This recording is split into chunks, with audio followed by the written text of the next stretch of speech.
नमस्कार, capital TV देख रहे हैं आप। मैं हूं आपके साथ हर्ष भारद्वाज। बात पते की करेंगे और बात पते की करना बहुत जरूरी है क्योंकि महिला आरक्षण बिल पर इस वक्त बहस चल रही है। प्रधानमंत्री नरेंद्र मोदी से लेकर अमित शाह, साथ ही साथ विपक्ष के कई नेताओं की नोकझोंक हमने सदन के अंदर देखी है और इस पर विपक्ष सवाल उठा रहा है और कह रहा है कि महिला आरक्षण बिल तक तो ठीक था और महिला आरक्षण बिल का हम विरोध भी नहीं कर रहे हैं, लेकिन इसके समय पर विरोध हो रहा है, परिसीमन पर विरोध हो रहा है और 2011 की जनगणना पर विरोध हो रहा है। आज इसी पर हम समझेंगे क्योंकि महिलाओं की आबादी देश में जिस तरीके से है उसे साधा गया तो प्रधानमंत्री नरेंद्र मोदी सत्ता में विराजमान हुए। अभी बिहार के अंदर महिलाओं से ही सरकार बनी क्योंकि महिला सबसे ज्यादा बिहार में वोट करती हैं। यह आंकड़ा हमेशा से इतिहास में गवाह रहा है पुरुष की तुलना में, और महिलाओं की वजह से ही बिहार में सरकार बनी। अब उत्तर प्रदेश में 2027 में चुनाव है, इसलिए आधी आबादी को साधने के लिए हर एक पार्टी प्रयास कर रही है। अखिलेश यादव सदन में बोले हैं कि आखिर आप महिला आरक्षण बिल लेकर तो आए, लेकिन मुस्लिम महिलाओं का क्या? तो आज इसी पर चर्चा करेंगे। अविरल साहब मेरे साथ मौजूद हैं, बीजेपी के लीडर। अविरल साहब, आपका बहुत बहुत स्वागत है। आप एक बार फिर से मेरे साथ जुड़ रहे हैं। राम श्रीवास्तव जी हैं, राजनीतिक विश्लेषक के तौर पर। राम जी, आपका भी बहुत बहुत स्वागत है। थोड़ी देर में विपक्ष के नेता भी मेरे साथ जुड़ेंगे, उनसे भी चर्चा करेंगे। सबसे पहले मैं आपके पास आ रहा हूं अविरल साहब, क्योंकि आप बीजेपी के लीडर हैं। इस वक्त हम देख रहे हैं अमित शाह से लेकर प्रधानमंत्री नरेंद्र मोदी सदन के अंदर रहे और किस तरीके से विपक्ष को करारा जवाब दिया। आखिर किस तरीके से आप बताना चाहेंगे कि महिलाओं के लिए फायदेमंद है, क्योंकि इतना तो तय है कि सीटें बढ़ेंगी लोकसभा में तो कहीं ना कहीं महिलाओं का फायदा होगा, लेकिन विपक्ष ये सवाल पूछ रही है कि आखिर क्यों आप जब महिलाओं की बातें कर रहे हैं और आप कह रहे हैं कि नहीं सीटें बढ़ जाएंगी लोकसभा चुनाव की, आगे आने वाले समय में क्षेत्रों का भार कम हो जाएगा, तो आखिर ऐसा क्यों होता है कि ज्यादातर महिलाओं को आप लोग टिकट नहीं देते? और अगर बात तमाम राज्यों की करें तो रेखा गुप्ता के अलावा कौन सी सेम महिला है, ये भी सवाल पूछ रही है। अविरल साहब। नहीं, देखिए, असल में बात यह है, अगर भारतीय जनता पार्टी की बात कर ली जाए, अब मेरे से आप पूछ रहे हैं, मैं तो भारतीय जनता पार्टी का प्रवक्ता होने के नाते भारतीय जनता पार्टी की तारीफ कर दूंगा, लेकिन जो वास्तविकता है, जो धरातल पे मौजूद है, अब चर्चा उसकी होनी चाहिए। महिलाएं क्या कह रही हैं? महिलाएं पूर्ण रूप से पक्ष में है, महिलाएं पूर्ण रूप से संतुष्ट है, महिलाएं पूर्ण रूप से प्रसन्न है, महिलाएं स्वागत कर रही हैं, महिलाएं धन्यवाद दे रही हैं, बहन बेटियां पूर्ण रूप से आज प्रसन्न है। देश भर में उत्साह का माहौल है। जिस तरीके से महिलाएं, बहन बेटियां, हमारी नारी शक्ति एमपी एमएलए बनेगी, सब लोग प्रसन्न हैं इस चीज से। और जो रिजर्वेशन मिल रहा है, मैं सोचता हूँ ये राइट टू इक्वालिटी बाबा साहब डॉक्टर भीमराव अम्बेडकर जी के द्वारा कॉन्स्टिट्यूशन ऑफ इंडिया में जो कहा गया, उसे पूर्ण रूप से अक्षरशः पालन कराने का काम माननीय प्रधानमंत्री आदरणीय श्री नरेंद्र मोदी जी के नेतृत्व में स्पष्ट रूप से डंके की चोट पर किया जा रहा। इससे कुछ विपक्षी राजनीतिक दलों को पेट में दर्द हो रहा है तो होता रहे, उस समय कोई फर्क नहीं पड़ता। लेकिन बात यह है, जहां तक विषय भारतीय जनता पार्टी का, हम तो कहते हैं कि विपक्ष अपना पक्ष रखे, आलोचना करे, भरपूर आलोचना करे, लेकिन उसमें तथ्य तो हो। अब इसमें तथ्य ही कोई नहीं है। जब ये राष्ट्र सर्वोपरि की बात है, राष्ट्र के हित में फैसला लिया गया है, तो इसमें राजनीति कहां से आ सकती है? इसमें कोई राजनीति होने का चांस ही नहीं है। सपा, बसपा, लोकदल, भारतीय जनता पार्टी, कांग्रेस, बीजेपी सब मिलकर के इसका समर्थन कर रहे हैं, हम सब लोग समर्थन कर रहे हैं। अब कुछ इसमें नेता है, अगर कोई पार्टी, समाजवादी पार्टी खिलाफत कर रही है, फॉर एग्जांपल अगर आरजेडी का कोई नेता खिलाफत कर रहा है, तो उन लोगों का मेरे पास जवाब नहीं है, लेकिन समर्थक उनके भी हमारे साथ हैं। जो उनके समर्थक हैं, जो उनमें नारी शक्ति है, वो भी हमारे साथ है, इस फैसले के साथ है। इस फैसले के साथ पूरा देश है, कोई खिलाफ नहीं है इस फैसले के, क्योंकि ये स्वागत योग्य फैसला है, ये देश का फैसला है। अगर हम लोग राजनीति में हैं तो राष्ट्र सर्वोपरि के लिए है, देश के हित के लिए है, राष्ट्र के हित के उद्देश्य के साथ है, अपनी इनकम के उद्देश्य से नहीं है, कमाई के लिए नहीं है, अपने बेनिफिट के लिए नहीं है। सेल्फ लॉस रखने वाले भारतीय जनता पार्टी के हम लोग हैं और नेशन फर्स्ट की हम बात करते हैं, पार्टी सेकंड की बात करते हैं। हम राजनीति में केवल पार्टी चलाने के लिए नहीं है, देश को आगे बढ़ाने के लिए। हम एक दूसरे के दुश्मन राजनीति में नहीं है। हमारी जो पॉलिसीज हैं, उन पॉलिसीज पे डिपेंड करता है कि कौन इलेक्ट किया जाएगा, और हमारी पॉलिसीज जनता के हित की है, तो निश्चित रूप से जनता हमें वोट देती आई है और भविष्य में भी डंके की चोट पे भारतीय जनता पार्टी को जनता चुनती रहेगी। जी ठीक है राम जी, अविरल साहब ने जो कहा है उसमें कहीं ना कहीं थोड़ी तो सच्चाई जरूर है, क्योंकि महिलाओं की अगर बात करें, महिलाओं की हिस्सेदारी बढ़ेगी, ज्यादा से ज्यादा अगर महिलाएं पद पर बैठेंगी तो कहीं ना कहीं विकास भी पूर्ण रूप से हो पाएगा। लेकिन राम जी, सवाल ये है कि विपक्ष को क्या दिक्कत है, क्योंकि देखिए आज मैंने आरजेडी प्रवक्ता को भी इनवाइट किया लेकिन वो मैदान छोड़कर भाग गए, क्योंकि इस वक्त अगर कांग्रेस की बात करें तो राहुल गांधी का भी ट्वीट आता है, बाकायदा एक वीडियो जारी की जाती है, कहा जाता है कि नहीं जी, हम महिला बिल के विरोध में है ही नहीं, हम तो परिसीमन का विरोध कर रहे हैं, 2011 की जनगणना पे बातचीत हो रही है। तो ऐसा क्यों है कि सदन में तो हाय तौबा आप मचा देते हैं लेकिन फिर बाद में मीडिया के सवालों का आप जवाब नहीं दे पाते, टीवी चैनल से आप भाग उठते हैं। और साथ ही साथ इस वक्त जो सदन के अंदर हम देख रहे हैं कि जो महिला आरक्षण बिल को लाया गया है वो कहीं ना कहीं हित में ही है, तो विरोध क्यों? राम जी, देखिए, विरोध करना तो उनका राजनीतिक धर्म बन गया है। अब विरोध किन आधार पर हो रहा है, कैसा हो रहा है, क्यों हो रहा है, ये अलग से प्रश्न चिन्ह है। यहाँ इम्पोर्टेंट बात यह है कि सत्तारूढ़ दल के पास 292 सीट्स हैं और इसके लिए जो 3/4 मेजॉरिटी चाहिए, 3/4, वो मेजॉरिटी के लिए 68 सांसदों की आवश्यकता है। अब 68 कहाँ से आएंगे, ये एक बड़ा चिन्ह है। यहाँ देखा जाए तो सत्तारूढ़ दल ने एक पेनल्टी कॉर्नर ठोक दिया है, वो ये है कि अगर ये बिल पास होता है तो क्रेडिट तो सत्तारूढ़ दल को जाएगी, लेकिन अगर पास नहीं होता है तो भी क्रेडिट जो है इनको जाएगी, कि उनको कहने का मौका मिल जाएगा कि विरोधी दल के जितने भी लोग हैं वो जो है महिला आरक्षण के विरोधी हैं, नहीं तो इसको पास क्यों नहीं किया। देखिए, ये एक ऐसा बड़ा राजनीतिक दांव खेला गया है जिसमें मजबूर होकर विरोधी दल की, खासकर महिलाओं को, उनके नर्व को टटोला गया है कि आप अपनी पार्टी के विप को तोड़कर इसका समर्थन कीजिए। और मुझे ऐसा अनुमान लग रहा है बिल तो पास हो जाएगा, लेकिन इसमें बहुतायत के जितने भी विरोधी दल के नेता हैं वो इसका बहिर्गमन कर लेंगे, एब्सेंट रहेंगे, जो कि एक अच्छी चीज नहीं है स्वच्छ प्रजातंत्र के लिए, क्योंकि मूल्य आधार के अलावा जो उसकी वैल्यूएशन होना चाहिए, इसके लाभ क्या हैं, इसकी हानि क्या है। अब रहा सवाल 2011 की जनगणना के आधार पर क्यों किया गया, भाई 2021 में जनगणना होनी थी, कोरोना के कारण रुक गई, और अब अगर आज की तारीख की जनगणना लेंगे हम तो उसमें तो और भी अभी अधिक समय लगने वाला है, तो इतनी समय तक इसको रोके रखना क्या देश हित में है।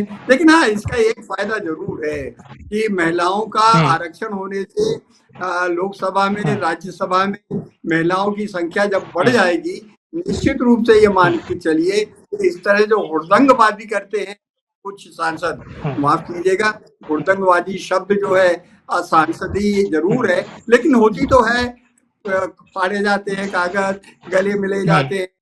ठीक है, मैं राम जी इस सवाल को लेकर आपके पास आऊंगा, क्योंकि देखिए अगर बात करें सदन की तो सदन के को चलाने में कितना पैसा लगता है वो हम सभी को पता है, और जनता के सवालों को उठाना चाहिए, कहीं ना कहीं होना चाहिए सदन के अंदर। लेकिन अविरल साहब, क्योंकि अखिलेश यादव और आरजेडी दोनों ये सवाल पूछ रहे हैं, क्योंकि देखिए अखिलेश यादव को तो अमित शाह ने भी जवाब दिया कि अगर आपको इतनी फिक्र है मुस्लिम महिलाओं की तो मुस्लिम महिलाओं को आप सीटें क्यों नहीं दे देते हैं, आप उम्मीदवार मुस्लिम महिलाओं को उतारिए। अभी जो नोकझोंक है उसकी तस्वीर भी आप अपने दर्शकों को दिखाएंगे किस तरीके से हुई है। लेकिन सवाल मेरा ये है कि बात अगर मुस्लिमों की हो रही है तो कहीं ना कहीं अखिलेश यादव ने यह कहा है कि अगर आप हिंदुओं की फिक्र करते हैं तो हम मुस्लिमों की फिक्र क्यों ना करें। तो कहीं ना कहीं इतना जरूर कहा जा सकता है कि जो उत्तर प्रदेश की राजनीति है उसके लिए आपके लिए महिला आरक्षण बिल काफी खास हो जाता है। देखिए, ये हमारे रिपोर्ट कार्ड का हिस्सा है, निश्चित रूप से डंके की चोट पे इस चीज को मैं कहना चाहूंगा कि हमारे रिपोर्ट कार्ड का हिस्सा है, इसमें किसी रूप में दो राय नहीं है। और जहां तक विषय एक तरीके से रिपोर्ट कार्ड का, इस रिपोर्ट कार्ड के आधार पर जनता के मध्य में भारतीय जनता पार्टी पूर्ण रूप से जाती है, बिल्कुल स्पष्ट है। और रिपोर्ट कार्ड के माध्यम से हम जनता के मध्य जाएंगे और जनता रिपोर्ट कार्ड मोहर लगाने का काम करती रही है, करती रहेगी। अगर केंद्र की बात करी जाए 2014 में, 2019 में, 2024 में जिस प्रकार से भारतीय जनता पार्टी की झोली में सत्ता रखने का, एक प्रकार से सत्ता सौंपने का पूर्ण रूप से जनता के द्वारा काम किया गया, बिल्कुल स्पष्ट रहा। जनता भारतीय जनता पार्टी के पक्ष में है, माननीय प्रधानमंत्री मोदी जी के पक्ष में है, इसमें किसी रूप में दो राय नहीं है। और जहां तक विषय इस मुद्दे पे राजनीति करने का, इस पर्टिकुलर मुद्दे पे राजनीति का कोई चांस नहीं बनता, कोई चांस इस मुद्दे पे राजनीति करने का नहीं है। अब जो इस पे राजनीति कर रहा है, ऐसे आदमी को मैं समझता हूँ कुछ कहा नहीं जा सकता, ऐसे महान लोग को। अब महिलाओं को अधिकार मिल रहा है, ठीक है, नहीं देखिए हर चीज में एक और चीज है, महिलाओं को तो अधिकार मिल रहा है। अब इन्हें क्या पीड़ा है, इन्हें इन्हें क्या पीड़ा है? अगर महिला को अधिकार मिल रहा है, नारी शक्ति को अधिकार मिल रहा है, तो इन्हें क्या पीड़ा है? इनसे कोई पूछे, इन्हें जवाब देना चाहिए इस चीज पे। जी ठीक है अविरल साहब, मैं आपके पास आऊं उससे पहले वो वीडियो दिखा दूं अमित शाह ने किस तरीके से समाजवादी पार्टी को जवाब दिया और तीखी नोकझोंक हुई है। ये वीडियो अपने दर्शकों को दिखाते हैं, फिर आपके पास आते हैं। मुस्लिम महिलाओं को आरक्षण की मान्यवर, हमारा संविधान किसी भी प्रकार के धर्म के आधार पर आरक्षण की कतई मंजूरी नहीं देगा। हो सकता है उन्होंने धर्म की बात कही हो, लेकिन पूरा देश आदि आबादी को आरक्षण चाहता है। अध्यक्ष महोदय, मैं माननीय मंत्री से जानना चाहता हूं क्या मुस्लिम महिला आदि आबादी में नहीं आती हैं? नहीं होनी ना, देंगे।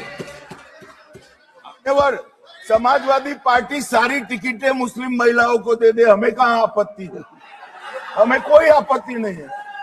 अविरल साहब, अब आपसे सवाल लेता हूं, क्योंकि ये वीडियो जो हमने दिखाया अपने दर्शकों को, उसमें अमित शाह और समाजवादी पार्टी की तीखी नोकझोंक है। हालांकि अगर से राहुल गांधी की बात करें अलग से, तो राहुल गांधी ने जो वीडियो जारी किया है उसमें बताया कि सोनिया गांधी ने किस तरीके से 2023 में इस मुद्दे को उठाया था।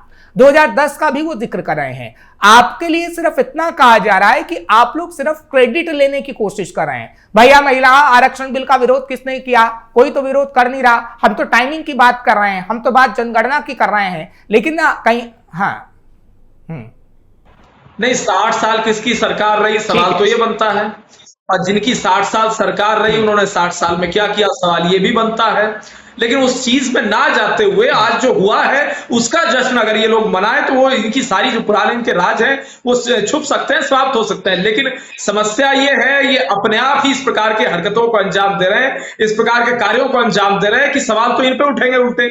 सवाल इनसे होगा कि आपकी इस देश में, इस मुल्क में 60 साल हुकूमत रही, आपने क्या किया? सवाल ये बनता। इन्होंने किया जरूर, 1975 में आपातकाल इन्होंने लगा दिया। नेताजी स्वर्गीय मुलायम सिंह यादव जी को, चरण सिंह जी को, आज के दौर के नीतीश कुमार जी को, सारे समाजवादी नेताओं को, सारे विपक्ष के नेताओं को, सारे, अगर लाल कृष्ण आडवाणी जी की बात कर ली जाए, मुरली मनोहर जोशी जी की बात कर ली जाए, स्वर्गीय अटल बिहारी वाजपेयी जी की बात की जाए, चरण सिंह जी की बात की जाए, लोकनायक जयप्रकाश नारायण जी की बात की जाए, सारे विपक्ष को इन्होंने जेल में भेजा था। संपूर्ण विपक्ष को जेल में भेजने का काम इसी कांग्रेस ने किया। यही कांग्रेस पार्टी रही, शरद यादव जी को जेल भेजा, इससे लालू यादव जी को जेल भेजा। किसको जेल ने भेजा? इनसे सवाल तो इनसे बनता है कि इन्होंने क्या किया। इन्होंने लोगों को जेल भेजने का, लोकतंत्र की हत्या करने का, संविधान की हत्या करने का, इमरजेंसी इंप्लीमेंट करने का, और उसके साथ साथ कोर्ट्स पे ताले जड़ने का, प्रेस की बिजली काटने का, इन्होंने तो ऐसे काम किए हैं। सवाल इन लोगों से उठता है। और जहां तक विषय भारतीय जनता पार्टी का, हमारा तो बिल्कुल स्पष्ट मानना है कि पूर्ण रूप से नारी शक्ति, महिला सुरक्षा, इसके लिए हमारी सरकार समर्पित है। और जहां तक विषय एक तरीके से महिलाओं के प्रति समर्पण होने का, नारी शक्ति के प्रति समर्पित सरकार होने का, बिल्कुल क्लियर कट है, बिल्कुल स्पष्ट है, ट्रांसपेरेंट चीज है, खुली किताब की तरह है। हमारी सरकार स्पष्ट रूप से दिख रही है कि किस प्रकार से हम गरीब को, सामान्य व्यक्ति को समर्पित है। और आज अगर महिलाओं को अधिकार मिल रहा है तो विरोध कौन कर रहा है? विरोध आखिर कौन कर रहा है? सवाल ये बनता है। महिलाएं, बहन बेटियां सवाल आज ये कर रही हैं कि जब हमें अधिकार मिल रहा है तो विरोध कौन कर रहा है? और जब चुनाव आएगा, इनके प्रत्याशी वोट मांगने के लिए घर घर जाएंगे, पैम्फलेट्स बांटने का काम करेंगे, पर्चे बांटने का काम करेंगे, तब वोटर इसे पूछेगा, ये महिलाएं इस देश की पूछेंगी, जब एक तरीके से नारी शक्ति को अधिकार सुनिश्चित करने का काम सरकार कर रही थी, तब आखिर आप लोग विरोध क्यों कर रहे थे? सवाल ये है इनसे। हाँ राम जी, क्या अविरल साहब ठीक कह रहे हैं, क्योंकि देखिए अखिलेश यादव को क्या ये डर लग रहा है कि भैया जो मुस्लिम है, जितना भी प्रतिशत अगर है, अगर 20% मुस्लिम है, तो कहीं ना कहीं उनसे नाराज हो जाएगा, इसलिए सदन में मुस्लिम महिलाओं का जिक्र करना जरूरी है। कांग्रेस को यह लग रहा है कि क्रेडिट पूरा बीजेपी के पास ना चला जाए, क्योंकि देखिए 5 राज्यों के अंदर चुनाव हो रहे हैं, रिजल्ट आना है, असम में चुनाव हो चुका है, बंगाल के अंदर चुनाव होना है, और इसका पूरा क्रेडिट अगर बीजेपी को जाएगा तो बीजेपी की जीत तो पक्की है। बंगाल में भी कहीं ना कहीं सारे सर्वे बता रहे हैं, खैर हम भविष्यवाणी तो नहीं कर रहे, लेकिन क्या ये क्रेडिट की होड़ है? कांग्रेस पार्टी से लेकर समाजवादी पार्टी से लेकर आरजेडी क्रेडिट लेने की होड़ लगी हुई है कि हाँ बीजेपी को इसका क्रेडिट ना जाए, बात इतनी सी है। देखिएगा, क्रेडिट का सवाल जो उठता है वो एक अलग से मुद्दा है, वो एक राजनीतिक पहल है, उसका राजनीतिक लाभ उठाने के लिए लोग क्रेडिट लेते हैं। लेकिन यहाँ प्रश्न जीत हार का नहीं है, यहाँ इम्पोर्टेंट मुद्दा जो है वो ये है कि ये जो बिल आया है, इस बिल की उपयोगिता कितनी है। यहाँ मुझे सिर्फ इतनी सी शंका है, वो शंका ये है कि जैसे मैं जिस वार्ड में रहता हूँ उस वार्ड की पार्षद महिला है, और उस महिला के आज तक हमने दर्शन नहीं किए। उनकी आड़ में उनके पतिदेव अपना सब काम करते हैं जो पार्षद को करना चाहिए। तो हमको इस बात का भी प्रोविजन और ध्यान रखना चाहिए। वो खासकर मुस्लिम महिलाओं की आपने आरक्षण की बात तो कर दी, लेकिन मैं अपने अनुभव से बताता हूँ कि आज से 60 साल पहले मेरी एक कक्षा में कम से कम 4 मुस्लिम महिलाएं कॉलेज में अध्ययन करती थी। आज जब मैं 4-5 कक्षाएं होता हूँ तो एक मुस्लिम महिला मिलती है। ऐसा पतन क्यों हुआ? ये संख्या क्यों गिरी जबकि आबादी बढ़ गई? इस और मुस्लिम समाज ने भी ध्यान नहीं दिया, राजनीतिक दलों ने भी सिर्फ वोट बनाने की मशीन बना कर रखी और उनको बुरके से निकालने के लिए सब कार्यक्रम हो गए, ऑन पेपर हो गए, लेकिन प्रैक्टिकली क्या होगा? इसलिए मेरा तो इसमें विनम्र सुझाव ये है कि अगर इस बिल की सार्थकता को हमको सिद्ध करना है तो इसमें मिनिमम एजुकेशन डालना बहुत जरूरी है, क्योंकि अभी 9वीं पास भी आदमी फेल होता है और वो जो है बड़ा नेता बनकर इस तरह के महत्वपूर्ण बिलों का विरोध करता है।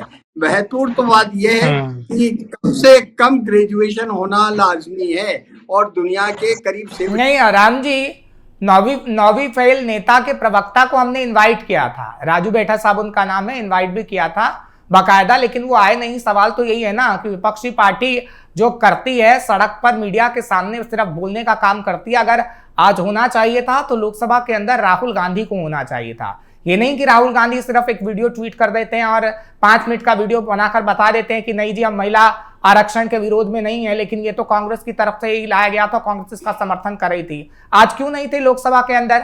समाजवादी पार्टी तो बोल रही है, देखिए अखिलेश यादव तो बोल रहे हैं, लेकिन राहुल गांधी जो सबसे बड़े विपक्ष के नेता वो कहाँ गायब है? सवाल तो यही है ना तो आप टीवी चैनल पर आते हैं तो भाग खड़े होते हैं। अरे मजबूत विपक्ष होगा लोकतंत्र के अंदर तभी तो सवाल पूछे जाएंगे, मजबूत विपक्ष होगा तभी तो आप विरोध करेंगे, कोई गलत चीज हो रही है विरोध करेंगे तभी तो रुकेगा।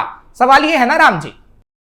मजबूत विपक्ष होने के लिए आवश्यक है कि सोच विचार और फिलॉसफी और उनकी आइडियोलॉजी का कुछ अध्ययन होना चाहिए।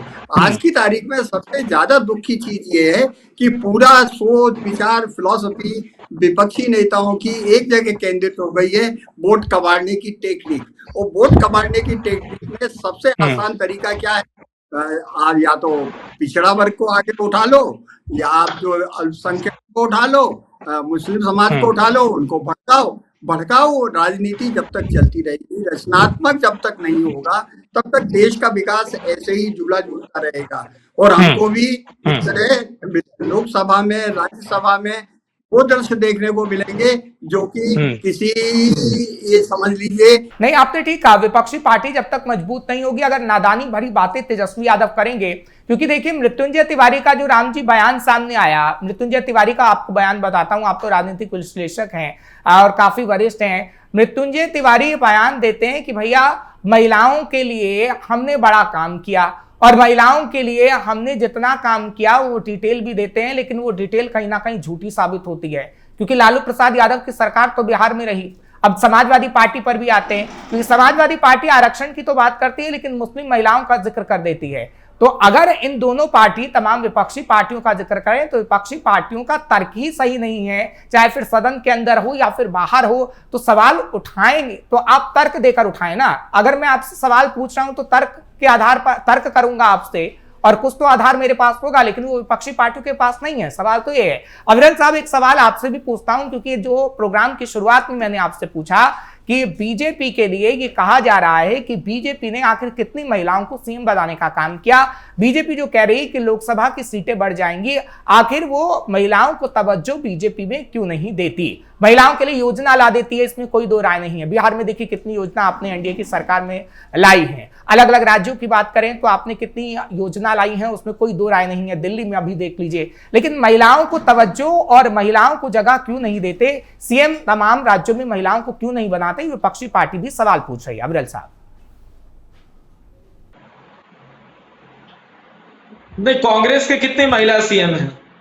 नंबर 1 सवाल। नंबर 2, जहां तक विषय सीएम नहीं बनाते, जहां ये बैठ के बोल रहे हैं, जहां ये बैठ के पूछ रहे हैं, जहां ये सारे बैठे हुए हैं, जहां ये सारा विपक्ष बैठा हुआ है, वहां सीएम कौन है? रेखा गुप्ता जी सीएम हैं दिल्ली प्रदेश की, इस चीज को इन्हें याद रखना चाहिए। नंबर 3, कोई कहेगा सेंटर में नहीं लाते।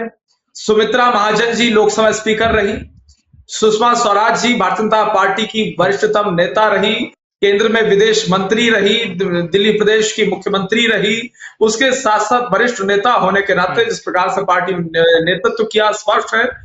नंबर 3, जहां तक विषय ये नहीं लाते नहीं करते इस प्रकार की बात कर रहे हैं, तो इन्हें जान लेना चाहिए आज के समय में हमारे देश की वित्त मंत्री निर्मला सीतारमण जी हैं, देश की रक्षा मंत्री भी रह चुकी हैं, और यही मेन 4 मंत्रालय होते हैं देश में, रक्षा मंत्रालय, विदेश मंत्रालय, वित्त मंत्रालय, गृह मंत्रालय, ये सीसीएस के मिनिस्ट्रीज होती हैं। तो ये सीसीएस में भी जिस प्रकार से महिलाओं को नेतृत्व दिया गया, महिला को नेतृत्व दिया गया स्पष्ट है। उसके साथ साथ एमपी एमएलएज, तो आपके शो में मैं एमपी एमएलएज नहीं गिनवा सकता क्योंकि सूची बहुत लंबी है, आपका शो समाप्त हो जाएगा, लेकिन वो लिस्ट कम नहीं पड़ेगी। और जहां तक विषय एक तरीके से अगर बात कर जाए नारी सशक्तिकरण की, महिला सुरक्षा की, बिल्कुल स्पष्ट है, ग्राउंड लेवल पे पूर्ण रूप से महिला सुरक्षा के हित में हम पूर्ण रूप से काम कर रहे हैं, एक्शंस लिए जा रहे हैं और निरंतर एक्शन लिया जाता रहेगा।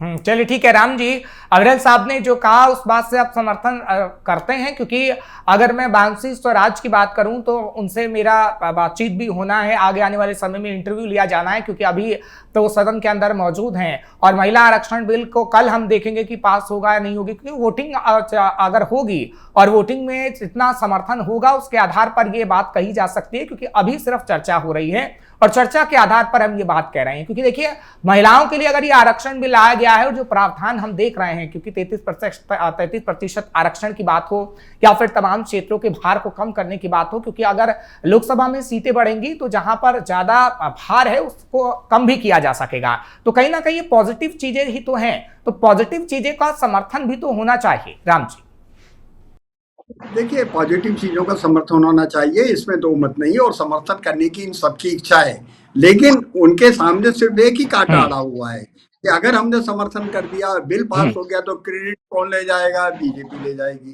क्योंकि इतने साल से ये पेंडिंग था और इम्प्लीमेंट किसने किया? बीजेपी ने किया।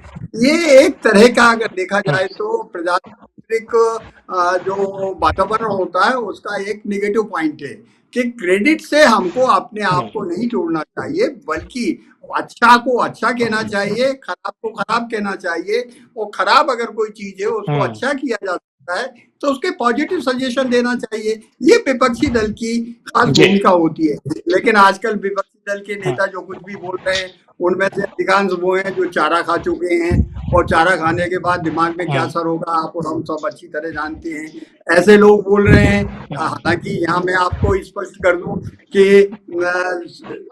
विजया राजे सिंधिया के काफी मैं निकट आने का मौका मिला, मालूम था उनकी फिलोसफी क्या थी। वो ना तो कांग्रेसी थी ना बीजेपी की थी, वो शुद्ध भारतीय महिला का प्रतिनिधित्व करती थी। और जब तक भारत में महिलाओं के सम्मान की बात है, हर्ष जी जरा सोचिएगा, हमारे यहाँ जितने भी देवी के प्रतिष्ठान है वो सब पहाड़ों के ऊपर हैं, पहाड़ों के ऊपर चोटी पर हमने उनको ऊपर उठा कर रखा है।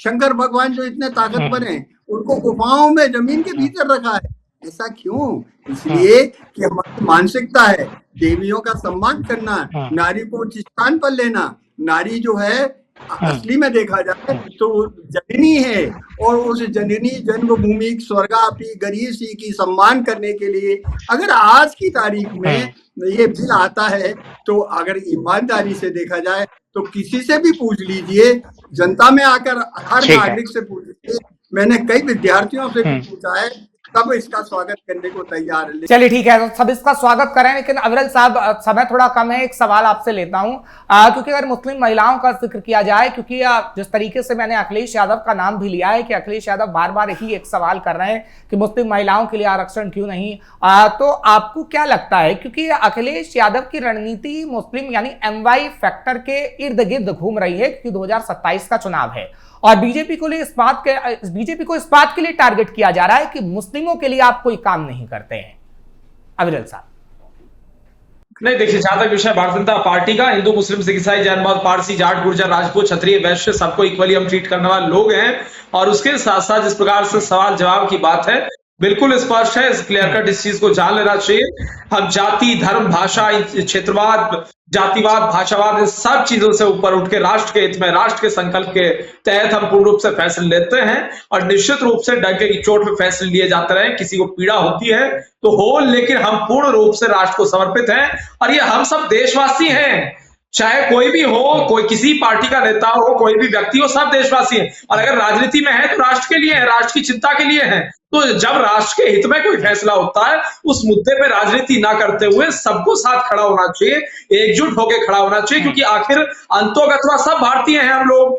एट लास्ट अगर बात की जाए, सब इंडियंस हैं और इंडियन होने के नाते, इंडिया के सिटीजन्स होने के नाते, अगर इंडियंस का एक तरीके से कुछ फायदा हो रहा है, इंडिया का फायदा हो रहा है, देश के हित में फैसला हो रहा है, देश आगे बढ़ रहा है, देश को मजबूती मिल रही है, देश को बल मिल रहा है, समाज को बल मिल रहा है, राष्ट्र को बल मिल रहा है और उसके साथ साथ महिलाओं को बल मिल रहा है, तो इसके साथ खड़े हमें होना चाहिए। ये तो हमारी जवाबदेही है। अविरल साहब, देखिए, हम किसी पार्टी के प्रवक्ता नहीं, ना ही राम जी किसी पार्टी के प्रवक्ता हैं, वो भी खासतौर पर राजनीतिक विश्लेषक है। लेकिन सवाल यह है ना राम जी, क्योंकि हम देखते हैं ना पत्रकार के तौर पर बड़ा दुख भी होता है इस बात का और विडंबना भी है। देखिए, क्योंकि AIMIM का एक कार्यकर्ता था महाराष्ट्र से, खबर आती है 150 अश्लील वीडियो बना लेता है और उसके बाद कांग्रेस के एक लीडर का ही बयान सामने आता है, जो महिला लीडर होती हैं, और वो कहते हैं कि इसमें लड़कियों की भी कमी है। आप ये बताइए, ना तो महिलाओं के सम्मान के लिए विपक्षी पार्टी बात कर सकती है, ना महिला आरक्षण बिल पर बात कर सकती है। तो बड़ा दुख होता है उन महिलाओं के लिए जिनको गर्त में डालने का काम कहीं ना कहीं विपक्षी पार्टियों ने किया है और उसके सबूत इतिहास के पन्ने देते हैं सर। और इसी वजह से हम ये मुद्दा उठाने को मजबूर हो जाते हैं, क्योंकि अगर हित की बात होती है तो सत्ता पक्ष और विपक्ष को एक साथ आना चाहिए। अविरल साहब, आपका बहुत बहुत शुक्रिया, आप मेरे साथ जुड़े, बहुत बहुत शुक्रिया। कल फिर आपसे मुलाकात होगी, आगे चलकर हम चर्चा करेंगे। राम जी, आपका भी बहुत बहुत शुक्रिया, आपने समय निकाला और चर्चा की इतने बड़े मुद्दे पर, आप दोनों का बहुत बहुत शुक्रिया। फिलहाल महिला आरक्षण बिल पर कल क्या होगा, कल इस पर चर्चा फिर से होगी, खास मेहमान होंगे, बात पते की करेंगे। मुझे इजाजत दीजिए, नमस्कार।